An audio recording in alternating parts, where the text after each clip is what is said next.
ஹரிநாராயண துரித நிவாரண பரமானந்த சதாசிவ சங்கர பட்டீஸ்வரம் ஸ்ரீ விஷ்ணு துர்க்கையை போற்றி, பட்டீஸ்வரம் ஸ்ரீ விஷ்ணு துர்க்கையை போற்றி, பட்டீஸ்வரம் ஸ்ரீ விஷ்ணு துர்க்கையை போற்றி. யோகிராம் சுரத்குமார், யோகிராம் சுரத்குமார், யோகிராம் சுரத்குமார், ஜெயகுரு ராயா. கனகம்பட்டி பழனிசாமி சித்தரை போற்றி, கனகம்பட்டி பழனிசாமி சித்தரை போற்றி. உலகெங்கிலும் வாழ்ந்து கொண்டிருக்கும் ஸ்ரீராம் ஆஸ்ட்ரோ யூடியூப் சேனல் நேயர்களுக்கு டாக்டர் சைதை ராஜாவின் அன்பான வணக்கங்கள். நாம் இப்பொழுது இந்த எபிசோடில் ராகு கேது பெயர்ச்சி பற்றி நம்ம சொல்ல போகிறோம். இந்த 1.5 ஆண்டு காலம் ராகு பகவான் என்ன பலனை தரப்போகிறார் ஒவ்வொரு ராசிக்கும் என்பதை விரிவாக பார்க்கலாம் வாங்க. இதுவரைக்கும் என்னுடைய சேனலை பார்த்து கொண்டிருக்கும் அன்பர்கள், சப்ஸ்கிரைப் செய்யாதவர்கள் சப்ஸ்கிரைப் செய்து கொள்ளும்படி கேட்டுக்கொள்கிறோம். வாங்க ராசிக்குள் செல்லலாம். இப்பொழுது நாம் ராகு கேதுக்களை பற்றி நம்ம பேச போகிறோம். ராகு கேதுக்கள் சாயா கிரகங்கள் அப்படின்னு சொல்லக்கூடிய ஒரு நிலை. அதாவது மொத்தம் 9 பிளானட்டில் இந்த 7 பிளானட்டும் நேர்கதியில் பயணம் செல்கிறது. இந்த 2 ராகுவும் கேதுவும் ஆன்டி கிளாக்வைஸில் தான் பயணம், அதாவது வக்ர நிலையில் பயணம் செய்து பலனை தருகிறது. எல்லா கிரகங்களை விட இந்த ராகு கேதுக்கு ரொம்ப வலிமை அதிகங்க. சூரியன் இருக்கிறதுலையே சனி, சூரியன், குரு இதைத்தான் பெரிய கிரகங்கள், ஆண்டு கிரகங்கள். இந்த ஆண்டு கிரகங்கள் இந்த சனி பார்த்திங்கன்னா சனியை காட்டிலும், அப்புறம் மாத கிரகங்களான சூரியன் அதை காட்டிலும் வலிமை. எல்லாம் ராகு கேது நிகழும் பொழுது தோஷம் ஏற்பட்டு விடுகிறது. இப்போ ராகு கேது சர்ப்பதோஷத்தை ஏற்படுத்துகிறது. ஒருவருக்கு ராகு கேது பிடியில் இருந்து விட்டால் ஐயோ சர்ப்பதோஷம் அப்படின்றாங்க. அதுவும் குறிப்பாக லக்னத்தில் ராகுவோ, ராசியில் ராகுவோ இல்லை இருந்தால் 7ஆம் இடத்துக்கு கேது போயிடுவார். அப்போது 2ஆம் இடத்துலையும் ராகு இருக்குதுன்னு சொன்னால் அப்போ 8ஆம் இடத்துக்கு போயிடுவார். இப்படி இருக்கும் பொழுது உங்களுக்கு பார்த்தீங்கன்னு சொன்னால் ராகு கேது தோஷம் என்பது மிகவும் பிரச்சனைக்குரிய ஒரு நிலையாக இருக்கிறது. இந்த 32 வயசு வரைக்கும் பார்த்தீங்கன்னு சொன்னால் இந்த ராகு கேதுக்கள் பிடியில் எல்லா கிரகங்களும் இருந்துச்சின்னு சொன்னால் பிறப்பு ஜாதகத்தில் அப்போ அவங்கள பெருசாக ஃபங்க்ஷன் பண்ண விடாது. 32 வயசு வரைக்கும் அவங்களுக்கு காலசர்ப்ப தோஷம். என்ன தான் யோகமான திசை நடந்தாலும் அது பெருசாக ஒர்க் அவுட் ஆகாது. அந்த 32 வயசுக்கு மேலே தான் அவர் பேரை சொன்னீங்கன்னாவே அவருக்கு படிப்படியாக அவருக்கு வளர்ச்சி கிடைக்கும், அவருக்கு படிப்படியாக எல்லாமே கிடைக்கக்கூடிய நிலை. 32 வயசுக்கு மேலே தான் அது காலசர்ப்ப தோஷம் என்பது காலசர்ப்ப யோகமாக மாறுகிறது. இப்போ இந்த ராகு கேதுக்களுக்கு அவ்வளவு ஒரு வலிமை. ஏன்னா சந்திர கிரகணம், சூரிய கிரகணம் இப்போ ஏற்பட்டுருது இல்லையா. அப்போ கிரகணத்தில் பிறந்து நிலை இருக்கும் பொழுது இன்னும் பிரச்சனைகள் அதிகம். அப்படி பார்த்தீங்க அப்படின்னு சொன்னால் அந்த எல்லா கிரகத்தை விட இந்த ராகு கேதுக்கள் சூட்சமமான கிரகங்கள், சாயா கிரகங்கள். அதனுடைய பலனை சொல்கிறதுங்கிறது, அதாவது நிழல் கிரகங்கள் இல்லை. எத்தனைக்கு நம்ம சரியாக பலனை சொன்னாலும் அது பலன் மிஸ் ஆகிடும். அந்த அளவுக்கு இந்த ராகு கேதுனுடைய வலிமை ரொம்ப அதிகமானது அப்படின்னு சொல்கிறோம். அது பார்வை 3-11 பார்வை உடையது. 3ஆம் இடம், தான் இருக்கும் இடத்துலேருந்து 3ஆம் இடம் 11ஆம் இடத்தை பார்க்குது ராகு கேதுக்கள். அதுவும் ராகுவாவது பிரம்மாண்ட நாயகன்னு பேர்.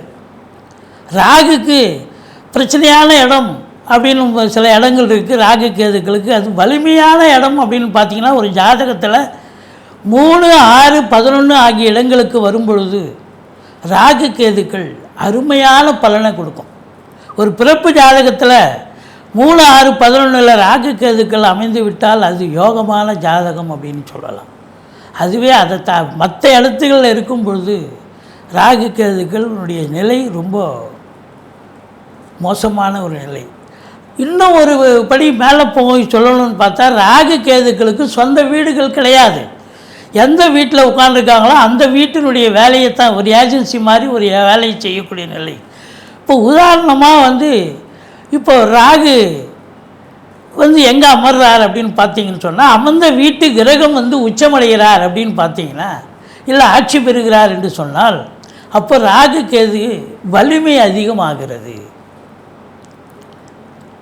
ஸ்தானபலம் கூடுகிறது, வலிமை அதிகமாகிறது. ஸோ ராகு கேதுக்களுக்கு கொஞ்சம் சூட்சமான சில எத்தனை விதிகளை நம்ம கையில் எடுத்து பலனை சொன்னாலும் அது கொஞ்சம் பிரேக் ஆகி போயிடும். அந்த அளவுக்கு இந்த ராகு கேதுக்கள் சாயா கிரகங்கள் ரொம்ப எச்சரிக்கையாக பலன் சொல்ல வேண்டியதாக இருக்குது. ரொம்ப காஷியஸாக இருக்க வேண்டிய நிலை. இப்போ இந்த ராகு கேதுக்களுடைய வலிமை மற்ற கிரகங்களை விட அதிகம் அப்படின்னு நம்ம சொல்கிறோம். இப்போ உதாரணமாக ஒரு மேஷத்தில் ராகு இருக்குது, மேஷத்தில் செவ்வாயே இருக்கான்னு சொன்னால், செவ்வாய்க்கு அது ஆட்சி வீடாக இருந்தாலும் செவ்வாயை காட்டிலும் அந்த ராகுக்கு அங்கே வலிமை கூடுகிறது என்று சொல்லலாம். அப்படி ஒரு நிலை ராகுக்கு இருக்கிறது. இப்படி ராகு கேதுக்கள் பிறப்பு ஜாதகம் மட்டுமல்ல, கோச்சார ரீதியாக 1.5 ஆண்டு காலம் ஒரு ராசியில் சஞ்சாரம் செஞ்சு பலனை தராங்க. அப்போ 1.5 ஆண்டு காலத்திற்கு ராகு கேதுக்கள் ஒவ்வொரு ராசிக்கும் நல்லது செய்யுமா, இல்லை பாடாப்படுத்துமா, இல்லை நியூட்ரலாக இருக்குமா அப்படிங்கிறது நம்ம பலனை விரிவாக பார்க்கலாம் வாங்க. இந்த ராகுவுக்கு பெரும்பாலும் துர்க்கையை வழிபாடு பண்ணிங்கன்னு சொன்னால், அதாவது ராகு சரியில்லாத இடங்களில் அமர்ந்தால் துர்க்கையை வழிபாடு செய்து கொள்ளுங்கள். அதனால் வரக்கூடிய பலன் கொஞ்சம் விகிதாச்சாரம் குறையும். அதே போல் கேதுவுக்கு நீங்கள் பிள்ளையாரை வழிபாடு செய்தீர்கள் என்று சொன்னால் ஓரளவுக்கு கொஞ்சம் தீட்சண்யம் குறையக்கூடிய, அதாவது தீய பலன்கள் விகிதாச்சாரம் குறையும் அப்படின்னு சொல்கிறோம். மற்றபடி பொது பலன் இந்த 1.5 ஆண்டு காலம் இப்பொழுது ஒவ்வொரு ராசியிலும் இருக்க போகிறது. இப்போ பாருங்கள், மீனத்தில் இருக்கும் ராகு இப்போது உங்களுக்கு எங்கே வந்திருக்கார் அப்படின்னா கும்பத்துக்கு வந்திருக்கிறார். கும்பம் அப்படின்னு பார்க்கும்பொழுது காலபுருஷனுக்கு 11வது இடம். இந்த ராகு பெயர்ச்சி அப்படின்னு பார்க்கும்போது உங்களுக்கு கும்பத்தில் கேதுன்னா ராகுன்னு சொன்னால் கேது சிம்மத்தில் உட்காருவார். அப்போது ஒரு கிரகம் பாசிட்டிவாக இருந்தால் ஒரு கிரகம் நெகட்டிவாக மாறுறதுக்கு வாய்ப்புகள் இருக்குது. சரி, கிரகங்களுடைய சஞ்சார நிலையை நம்ம 1.5 ஆண்டு காலம் அங்கே இருக்கிற பொழுது ஒவ்வொரு ராசிக்கும் என்ன பலனை தரப்போகிறது என்பதை பார்க்கலாம் வாங்க. கும்பராசி அன்பர்களுக்கு வணக்கம். கும்பராசி காலபுருஷனுக்கு 11வது ராசி. இது நாள் வரைக்கும் இந்த ராகு பகவான் உங்களுக்கு கும்பத்துக்கு 2ஆம் இடத்தில் இருந்தார். இப்போ ராசியில் வந்துட்டார். இந்த கும்ப ராசியில் பிறந்தவங்களுக்கு என்னென்ன நட்சத்திரம் இருக்குது அப்படின்னு பார்த்தீங்கன்னா, அவிட்டம் 3, 4 பாதங்கள், சதயம், பூரட்டாதி 1, 2, 3 பாதங்கள் உள்ளடக்கியது. இப்போ 2ஆம் இடத்தில் இருந்த ராகு ஓரளவுக்கு நன்மையை செய்வார். ஆனால் ராசியில் வந்துட்டார் அப்படின்னு சொன்னால் இது இன்னும் மோசமான இடம். ராசிங்கிறது இப்போ 1ல் ராகுலாம் 7ல் கேது. அப்போது காலசர்ப்ப தோஷம் மாதிரி ஆகிப்போகுது. அப்போது உங்களை பொறுத்த வரலையும் ஒரு மேம்பாடு எதை எடுத்தாலும் ஒன்றும் பெருசாக சாதிக்க முடியாது. ஏன்னா ராசியில் ராகு வந்துட்டாருனாலே ஒரு ஆசிலேஷன் மைண்டு இருக்கும். எதை செஞ்சாலும் உடனே செய்ய மாட்டீங்க. இன்னும் இதை விட பெருசாக செய்யணும், இதை விட பெருசாக பார்க்கணும், இதை விட அப்படிங்கிற ஒரு இது தள்ளி போடும்போது காலதாமதம் ஆகும். அப்போ பிரம்மாண்டத்தை நோக்கி நீங்கள் செல்லுவீங்க, சின்ன சின்ன விஷயத்தை விட்டுருவீங்க அப்படின்னு சொல்லுவோம். ஆசிலேஷன் மைண்ட் இருக்கும். ஆன போதிலும் இந்த ராகு கேது பயிற்சியால் இந்த கும்பராசி அன்பர்களுக்கு சாதகமானு சொன்னால் சாதகம்தான். எப்படிங்க அப்படின்னா, இந்த ஓராண்டு காலம் குரு பகவான் உங்களுக்கு ராசியில் இருக்கக்கூடிய ராகுவை பார்க்க போகிறார். அப்போ ராகுவை பார்க்குறாரு அப்படின்னு சொன்னால் அப்போ சிறப்பு தான். அப்போ ஆசிலேஷன் மைண்ட் இருக்காது. ஒரு ஸ்திரமான எண்ணம், ஸ்திரமான புத்தி. இதை எடுத்தோம், இதை செய்வோம், இந்த வேலை கிடச்சிது, இதுக்கு போய் ஜாயின் பண்ணுவோம், இல்லை தொழில் இப்படி ஓப்பன் பண்ணுவோம், இவ்வளோ அமௌண்ட்டு நம்ம எதிர்பார்த்து கையில் இருக்குது, லோன் போட்டு மீதி இருக்கிறத ஒரு தொழிலை ஆரம்பிக்கும் அப்படின்னு நம்ம ஒரு சரியான ஒரு நிலைக்கு நீங்கள் தள்ளப்படுவீர்கள். சரியாக நீங்கள் செய்வீங்க. குரு பார்க்கலன்னா தள்ளிக்கிட்டே போவோம். டைம் பாராவெல்லாம் வேலை செய்ய மாட்டீங்க. ஏன்னா ஆசிலேஷன் மைண்டு இருக்கும், நாள் கடத்துவீங்க. இது குரு பார்க்குறதால நீங்கள் செய்யணும், இப்போ செய்யணும்னு எடுத்து செய்வீங்க. கண்டிப்பாக செய்ய முடியும். பேரு புகழ் அந்தஸ்து உயரக்கூடிய ஒரு தருணம். சமூகத்தில் உங்களுக்கான ஒரு அங்கீகாரத்தை கண்டிப்பாக பெற்று விடுவீர்கள் அப்படின்னு சொல்லலாம். ராசிநாதன் 2ஆம் இடத்துக்கு போயிடுறார். பட் இருந்தாலும் உங்களை பொறுத்த வரலையும் இந்த ராகு கேதுவை பற்றி தான் நம்ம பேசுகிறோம். குரு பார்வையில் இருக்குது பாருங்கள். கேது 7ஆம் இடத்துல இருக்குது. இருக்கிற இடத்த சுருக்குவார் கேது. அப்போது கணவன் மனைவி இடையே கருத்து வேறுபாடு. கேதுனுடைய பலன் இருக்கு இல்லையா? அப்போது கணவன் மனைவியிடையே கருத்து வேறுபாடு, சண்டை சச்சரவு, பிரச்சனைகள், பிரிவினைகள், கோர்ட்டு கேஸு, வம்பு வழக்கு அழகாக கோத்து விட்டுருவார் இந்த கேது. ஆனால் எல்லாரையும் கிடையாது. யாரெல்லாம் கணவன் மனைவி பிரியணும்னு சொன்னால் இந்த காலகட்டத்தை இவர் பயன்படுத்தி கொள்வார். எல்லாரையும் பிரிஞ்சிட மாட்டாங்க. பிரியணுன்றவங்க தான் பிரிய முடியும். அதனால் சண்டை வரும், சச்சரவு வரும், பிரச்சனைகள் வரும், பிரிவினைகள் வரும். ஆனால் பிரிவினைகள் என்பது தற்காலிக பிரிவினையா நிரந்தர பிரிவினையா அப்படிங்கிற ஒரு நிலை இருக்கு இல்லையா? அப்போது இந்த 7ஆம் இடம் நண்பர்கள் கூட சொன்னால் புரிஞ்சிக்க மாட்டாங்க. நண்பர்களுக்கும் உங்களுக்கும் வாக்குவாதம், பிரச்சனை, சண்டை சச்சரவு. கூட்டு தொழில் செய்கிற இடத்துல கூட்டாளிகளுக்கும் உங்களுக்கும் பிரச்சனை, கூட்டு தொழில். அப்போ எப்படி 2 பேரும் இப்போ சண்டை போட்டால் தொழில் எப்படி நடக்கும்? அப்போது அதை மனதில் கருத்தில் கொண்டு நீங்கள் கொஞ்சம் விட்டு கொடுத்து போனீங்கன்னு சொன்னால் ஓரளவுக்கு சிறப்பாக நடக்கக்கூடிய அமைப்பு இருக்குது. அது மட்டும் இல்லை, எங்கே போனாலும் உங்களை பார்த்த உடனே ஒரு ஜின்ஸாக பார்ப்பாங்க.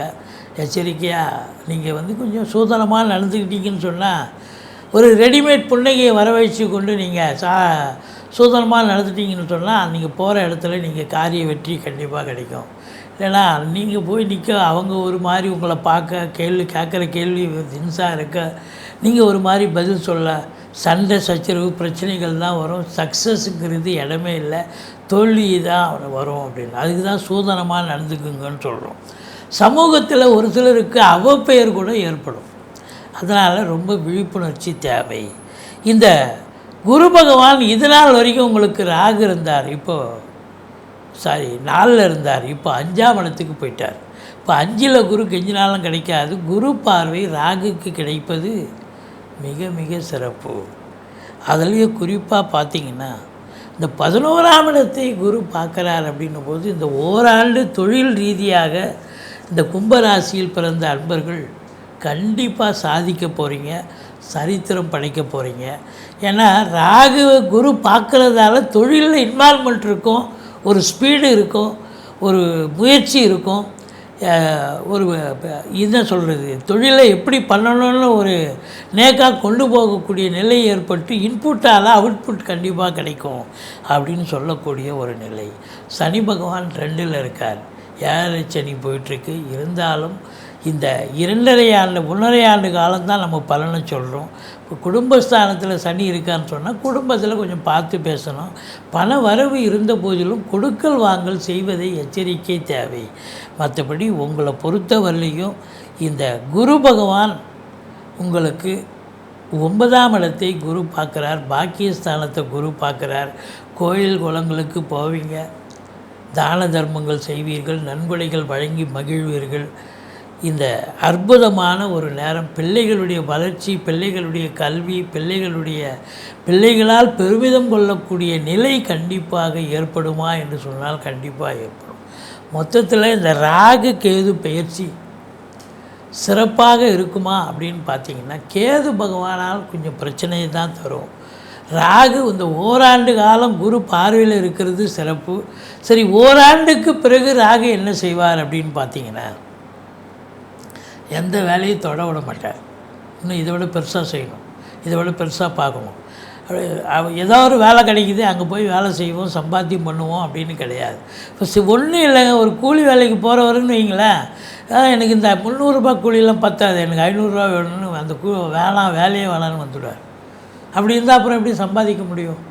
ஸோ அப்படி அந்த 6 மாத காலம் எது கிடைக்குதோ அதை கிடைச்சது சந்தோஷமாக பெற்றுக்கொண்டு வேலை பார்த்திங்கன்னா தான் சாதிக்க முடியும்.